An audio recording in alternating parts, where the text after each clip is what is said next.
Today is Wednesday, Parashat Chukat. In the parasha of this week, the Torah tells us about Miriam, Nevi'ah, the sister of Moshe and Aaron, passing away. She passes away in this parasha. And also it tells us about the passing away of Aaron HaKohen, the brother of Moshe and Miriam. And with both passages, we see something that is an important lesson to learn from the parasha of this week. Right after Miriam passes away, Miriam's well, as it was called, Be'er Miriam, it was a well, so to speak, that provided water for them.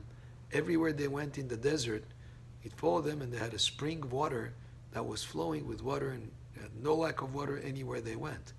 But as soon as Miriam passes away, the well at Be'er Miriam, that source of water just goes dry. Similarly, Aaron HaKohen, right after he passes away, the Torah tells us about the Canaani attacking the Jewish people, because as long as Aaron HaKohen was alive, there was some clouds, a shield of clouds that protected the Jewish people in the desert. No enemy could attack, because whatever they would send, even if they sent any projectiles, they couldn't get through that sort of like a wall of clouds that protected them from any attacks from any enemies that would try to throw anything their way. So those clouds that surrounded the Jewish people, by the way, they were protected also from the elements, from the heat, the cold. And as soon as Aaron HaKohen passes away, these clouds of protection, this shield sort of evaporates, and that's when they're attacked by an enemy.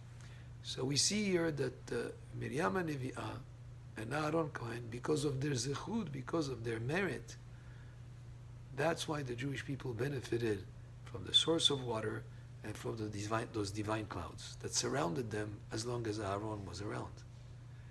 We know also that as soon as Moshe Rabbeinu passes away, which will be later in the Torah, the manna stopped falling from the sky. So we have the source of water with the merit of Miriam, the divine clouds that surrounded them, that shield that protected them, is with the zchut, with the merit of Aaron, and the manna is with the merit of Moshe Rabbeinu.